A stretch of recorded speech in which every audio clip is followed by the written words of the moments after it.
Geraldine, Delia and Simon talk about overcoming these barriers. Do good support workers help? And we had a support worker that had worked in retail and did understand some of the jobs that the colleague would be involved in, and I found that support worker excellent actually, and really I thought they were very beneficial to the colleague in helping them to sort of learn to do the job to the standard that we were wanting them to achieve. So, Yeah. as I say, we've had some support workers that could have been better, and we've had some support workers that have been excellent. What about benefits?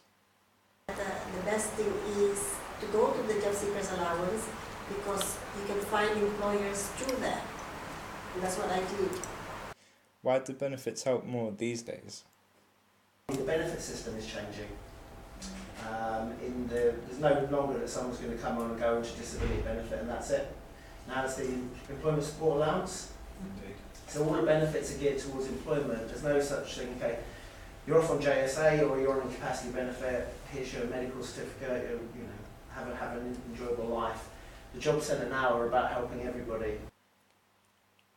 Does it help when employers make adjustments? Does as the company, as an employer, make any reasonable adjustments for people with a learning disability? Yeah, we will always make adjustments in the recruitment process, do you mean? Yeah, in the recruitment process. So in the recruitment process, yeah, we would, depending on what the colleague would like, we can either have someone that we would give them to accompany them to, some people just want someone to make them feel comfortable, some people want someone to give them a bit more support. So, but we'll always look at the individual needs and try to help them. Making adjustments are part of the Disability Discrimination Act. Can a flexible and innovative employer overcome the barriers? Everybody is on a trial basis, if you like, so everybody is on a 26-week trial. Throughout that time they should get reviews as to how their performance is going. So, but they're actually employed by ASDA at that time, so they're not coming in, trialling the job as an external colleague. We would always look at trying to take elements out of a role as much as we can to make sure that we can come up with a role that's more suitable for a colleague. Yeah. But again, I think it depends on the kinds of areas that you're going to work in, because some areas are easier to adapt than others. Does support have to come from outside?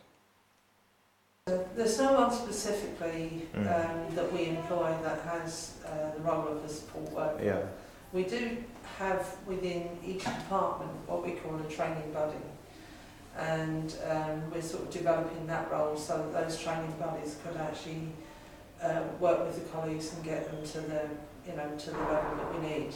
Yeah. But that applies to every colleague, any recruit that we take on. Yeah. The training buddy hopefully is there to make them comfortable and explain the role and support them as they're sort of developing. Yeah. And there's no reason why that training buddy couldn't do that for someone with learning difficulties. Is it worth helping them to overcome these barriers? What do you perceive are the clear benefits from employing a person with a learning disability? Well, I think it really reflects well for the colleagues within the store and for the community, so they see ASDA in a better light, obviously, because we're open to taking in people with learning difficulties. And the benefits are that quite a lot of the colleagues enjoy trying to see someone develop within the role. So depending on the colleagues, some people are different from others, but I think there are benefits to be had for both sides. Naturally you have to have a balance so that you can carry on running your operation. Yeah. As I say, I think the colleagues quite enjoy having people around with learning difficulties that, because they find they're good to work with.